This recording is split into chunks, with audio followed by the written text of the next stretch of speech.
Salut les amis, voilà, il est enfin arrivé mon deuxième crawler que j'ai pris en occasion chez l'ami Sébastien dans le sud. Merci encore à toi pour toutes tes explications, toutes tes photos.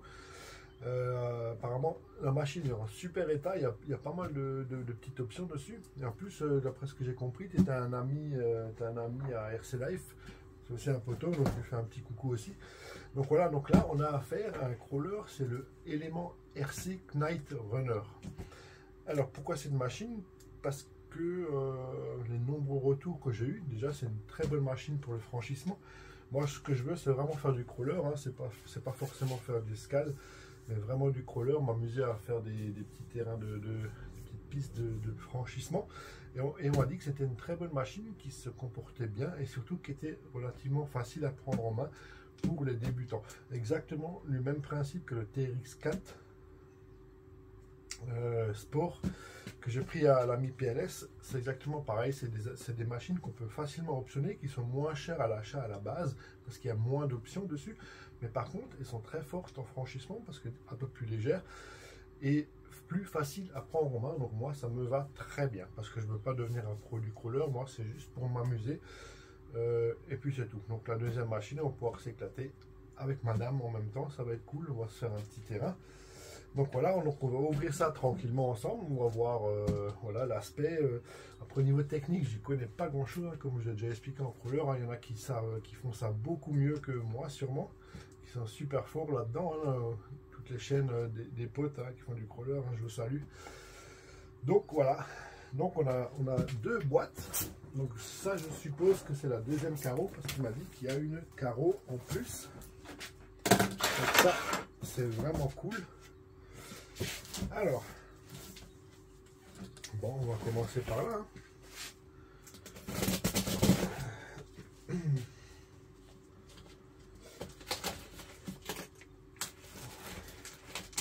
Donc déjà, super emballage, hein, vraiment propre, avec du scotch tout autour, un papier cartonné. Donc en plus on voit pas ce qui est dedans, donc ça c'est vraiment cool. C'est vraiment comme ça que j'aime quand on achète une machine.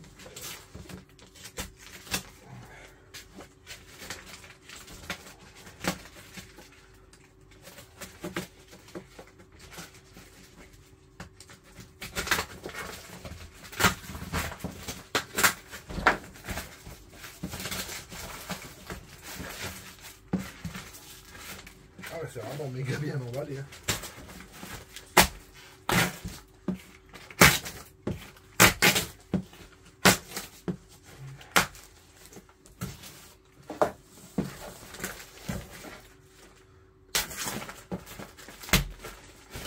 Alors, on y arrive.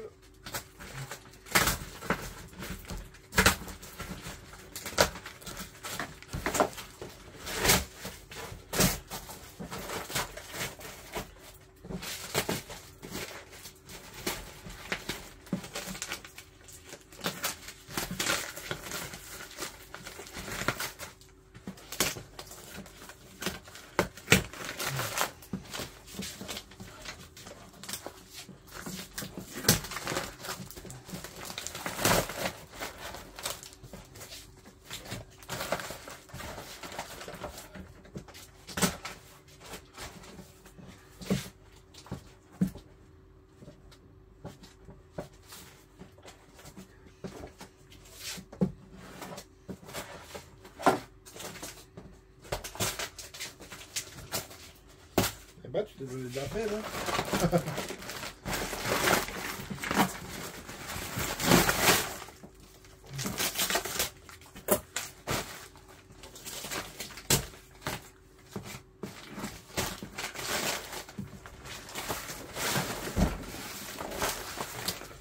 Bon, juste le temps, voilà, de débarrasser ça. Donc, voilà la bestiole. Donc moi j'ai exactement le modèle qui est sur cette image là. C'est la même couleur, une couleur que j'adore en plus. Donc voilà, on va voir un petit peu les caractéristiques de l'engin. C'est un peu particulier, c'est pas tout à fait la même architecture qu'un TRX4 par exemple. D'après ce que j'ai pu comprendre. Alors, voyons voir.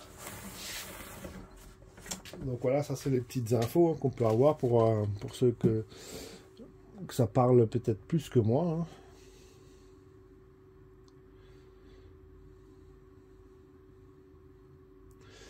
Alors je sais qu'il est plus équipé du moteur d'origine. C'est aussi ce qui m'intéressait, c'est que l'ancien propriétaire a mis un moteur type fusion. Les moteurs avec les variateurs intégrés, c'est des moteurs brushless. Ils sont plus silencieux et ils fonctionnent encore mieux dans les régimes très bas. Donc voilà, ça c'est un petit peu la caractéristique de ce modèle, hein, c'est la partie avant là. C'est complètement différent des autres crawlers, d'après ce que j'ai compris, vous me dites hein, si jamais je me trompe.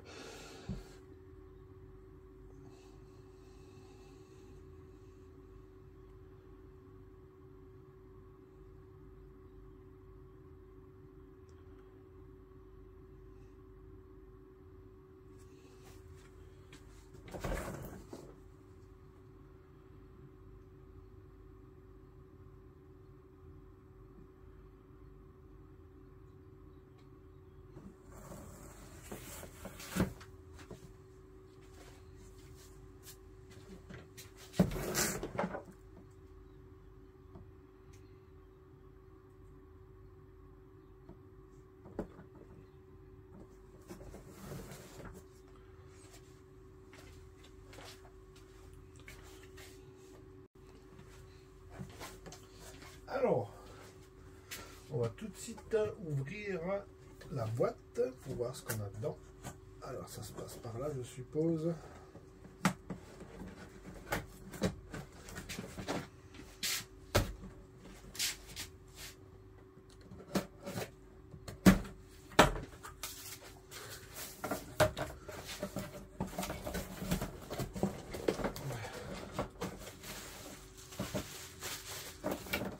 Ok, donc déjà, tout est très bien emballé. Je vais retourner dans ce sens.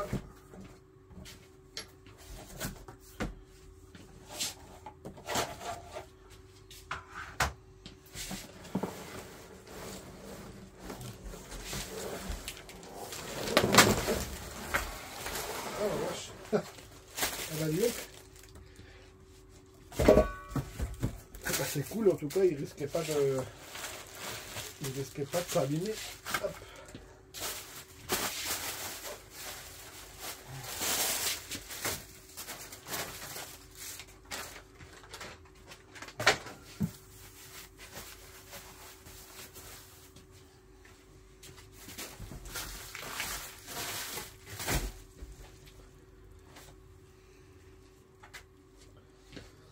En tout cas, à première vue, il est vraiment super beau. Ah, bien vu. Bien vu la petite mousse pour protéger les petits phares là.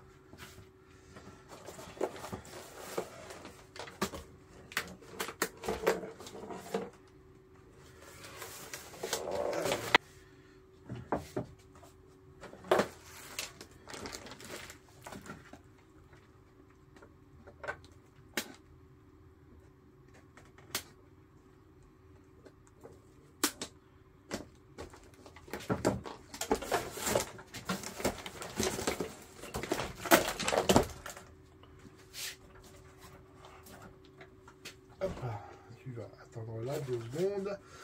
En tout cas, le tip top, hein, tu t'es vraiment donné beaucoup de mal. Voilà, on fait un petit peu de place. Donc il faut quand même que je fasse gaffe, parce que là on avait quelques pièces, je crois. Ah oui, je pense qu'il était là. Ah oui, voilà.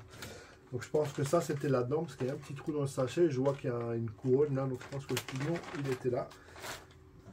Voilà. Alors, voyons voir. Donc voilà le élément RC. Donc c'est un modèle Toyota 4x4. Franchement, il a de la gueule. Les jantes sont super belles. Hein. C'est les jantes en métal. Ouais. Bon. la taille des pneus, c'est un peu plus petit que celle du TX4, mais je crois que tu me l'avais dit, hein, c'est une taille différente. Regardez, il a vraiment une bonne gueule, là, donc un petit trail, mais ça c'est fictif, hein, c'est ce que tu m'avais dit. Donc on a les différents éclairages, tu as mis des éclairages à l'intérieur aussi. Un petit revêtement carbone. Ah, ça lui va super bien avec les petites lignes rouges, c'est super joli, ça fait le petit rappel là.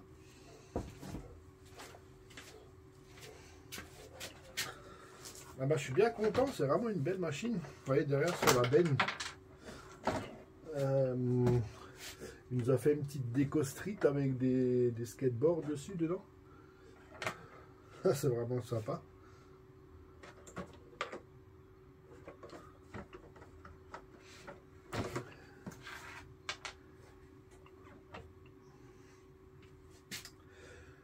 Excellent. Bon, ce qu'on va faire avant de voir ce qui se cache à l'intérieur, on va déjà ouvrir l'autre carton tout de suite, comme ça c'est fait.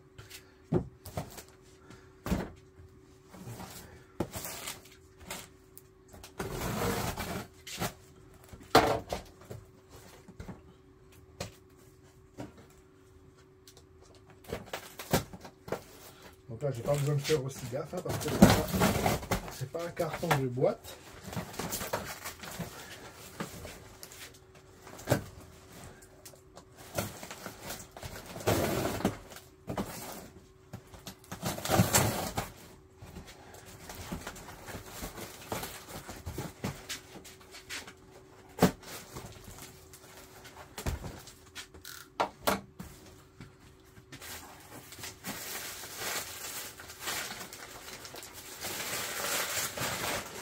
Alors, là, on a la commande qui va avec le élément. Et ça, on va voir par la suite.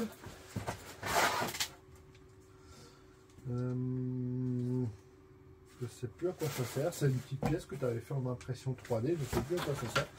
On verra par la suite. Et la fameuse carreau supplémentaire. Donc la carreau qui est en deux morceaux, donc on a la partie cabine et la partie remorque derrière, enfin la partie benne plutôt. Ça c'est super cool, on va pouvoir vraiment personnaliser la carrosserie et ma femme elle va s'en donner à cœur. Ah voilà, ok, tu m'as fait plein de petits, voilà, il y a plein de petites choses en impression 3D, là c'est un échappement, là c'est pour, je crois que c'est la prise d'air quand tu veux la mettre sur le toit. Voilà, ça je suppose, ouais, ça c'est la même pièce que là. On a aussi ça en impression 3D.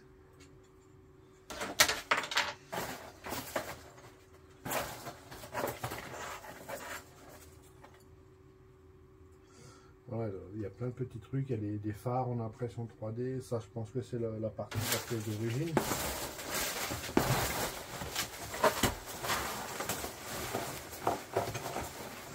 Là, encore un phare.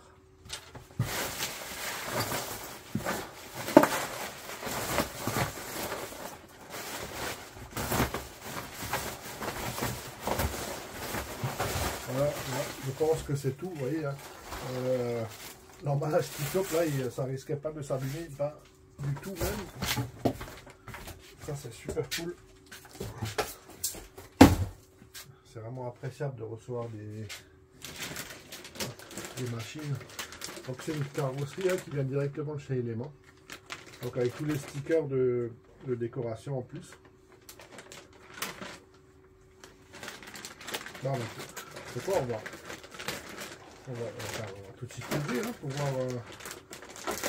comment c'est dedans. Ça peut peut-être intéresser du monde aussi.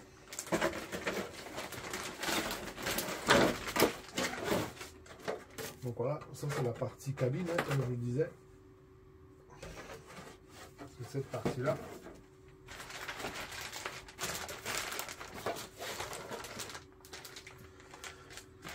On a avec tous les petits accessoires en plastique d'origine.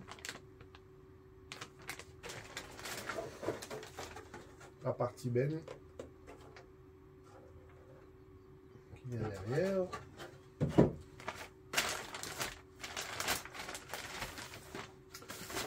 Et tous les petits stickers qui vont bien.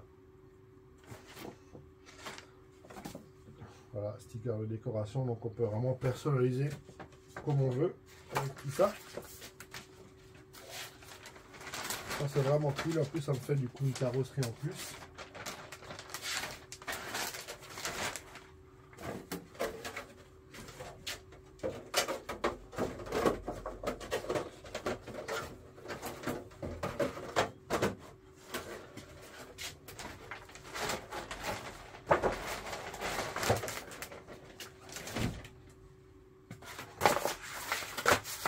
Voilà, un petit peu de rangement.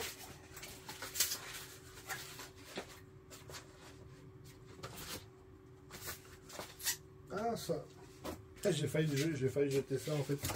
C'est des caches pour faire la peinture en fait, pour protéger les fenêtres. Ok, donc voilà la commande qui était avec. Donc je crois que c'est pas la commande d'origine. Hein. D'après ce que tu m'avais dit, ouais, c'est bien une FlySky GT5, c'est ça. Écoute, là, c'est des commandes qui font super bien le job. Hein. Donc, je vois qu'il y a un petit écran, voilà, un petit trou en mousse. Bon, la prise en main elle est pas bonne, elle est bonne, pardon. La prise en main elle est pas mal. Hein. On a les premières fonctions au plus près. Donc les streams, le throttle stream, hein, la version des gaz. Bon, très bien.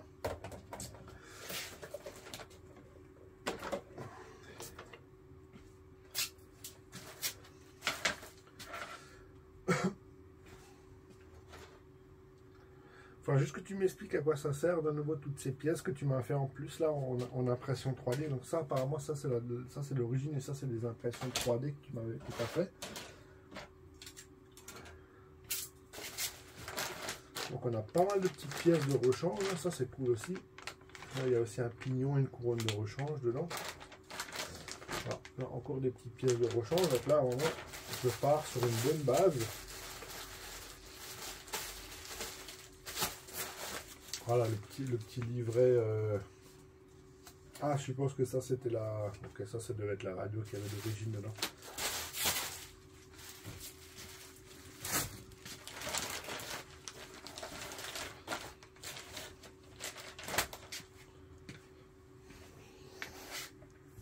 Maintenant qu'on a tout déballé, on va quand même voir ce qui se cache à l'intérieur. Donc là, on a des petits clips à enlever.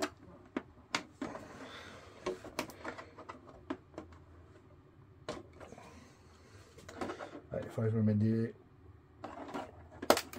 me mette des petits embouts en caoutchouc pour les choper plus facilement, parce que là, sinon, ça va être la galère sur le terrain. Voilà. Donc franchement, la carreau est vraiment très belle. Alors, attends.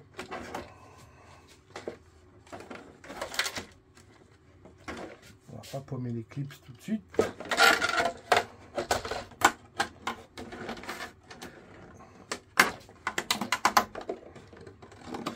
Voilà, donc là on a accroché un fil parce qu'on a les petits phares là qui sont à l'arrière.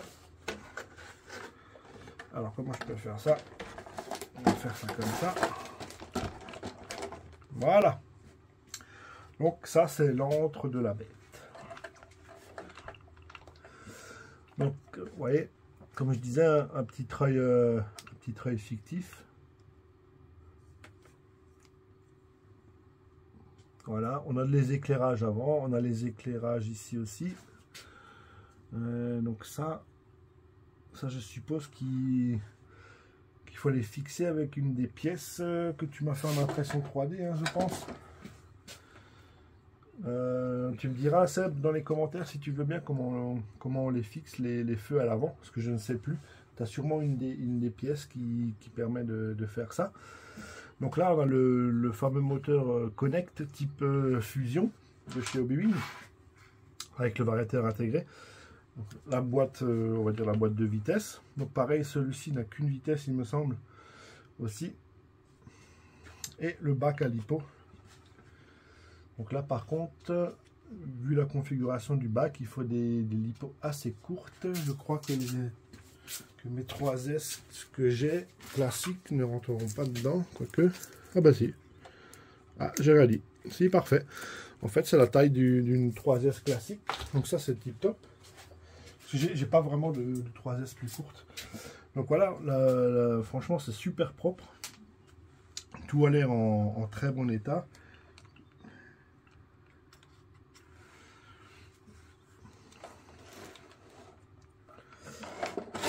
Voilà le dessous. Vous voyez là, la partie avant, elle est vraiment spécifique à ce modèle. Hein. Donc toujours les amortisseurs super méga souples. Ah, là on a encore un petit rilsan.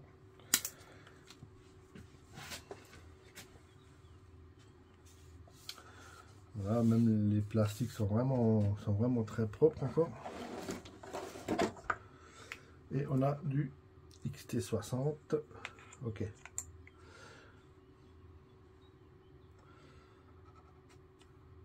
Franchement pas mal, hein. Les pneus ils ont l'air vraiment de bonne qualité. Alors je sais pas si c'est mieux de garder des petits pneus comme ça ou de plutôt mettre des plus gros comme ceux que j'avais sur le Traxxas. Ça on va voir hein, par la suite. Et aussi ceux qui ont l'habitude de ces machines, hein, qui connaissent un petit peu mieux, beaucoup mieux que moi. Parce que moi je suis vraiment débutant là-dedans, c'est pour ça que je vous donne pas vraiment de trucs techniques sur la machine, je vous la présente vraiment comme ça vous pouvez voir à quoi elle ressemble. Dites-moi dans les commentaires s'il vous plaît, ouais, des petites astuces à connaître et à faire pour ce genre de modèle. Franchement ça pourrait vraiment me faciliter la vie.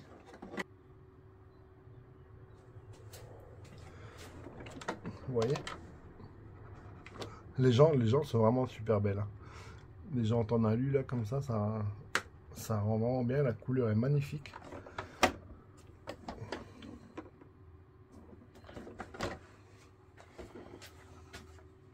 Ouais, j'ai juste les phares qui se baladent là, ça faut que je trouve comment les fixer à l'intérieur.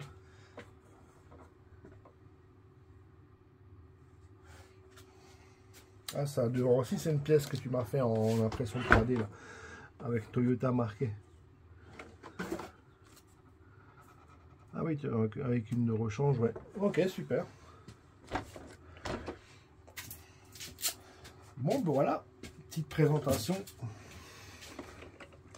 Voilà, ça fait un petit tour à l'arrière aussi.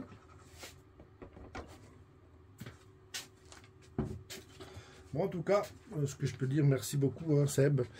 La machine a l'air en très bon état. J'ai hâte de faire les premiers tests dessus. Je te ferai mon retour, hein, comment j'ai vu le comportement de la machine. Voilà notre petite présentation de cet élément RC. Donc on voit comme ça que le châssis a vraiment l'air d'être adapté pour le gros franchissement. Franchement, je pense qu'il y a moyen de faire de super trucs avec. Donc bien sûr, je vous donnerai plus de détails une fois que j'aurai la machine un petit peu en main, que j'en saurai aussi un peu plus sur comment pratiquer cette discipline. Je suis vraiment au tout début, hein, c'est pour ça que je donne pas beaucoup d'explications techniques. Par contre, j'entends plutôt de vous des conseils par rapport à ces deux types de machines, hein, le TRX4 et l'élément RC. Pour vraiment bien débuter dans la discipline, on va faire ça comme ça. On va mettre les deux frangins ensemble. Oups. Voilà. Voilà, ça va faire une belle petite vue comme ça. Franchement, c'est sympa. Hein,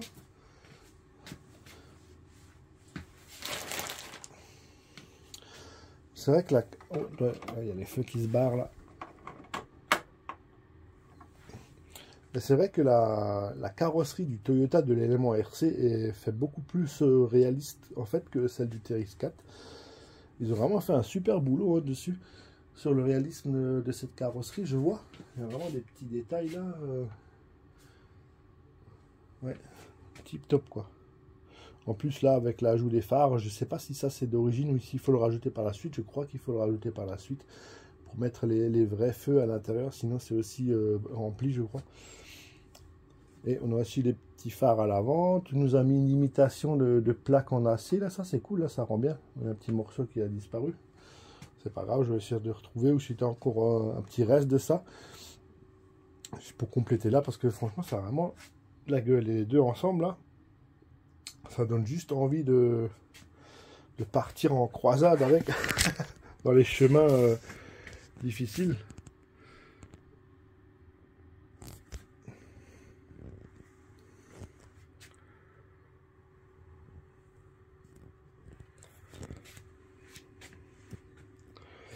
Donc voilà, je vous remercie énormément d'avoir regardé ma vidéo. J'espère que ça vous a plu. J'essaie de vous faire rapidement des retours sur ces machines. Les premiers essais, mes premiers ressentis dans la discipline. J'ai vraiment hâte de m'y lancer. Donc je vous dis à bientôt pour la suite des aventures de ces deux petits engins. Ciao tout le monde et merci beaucoup.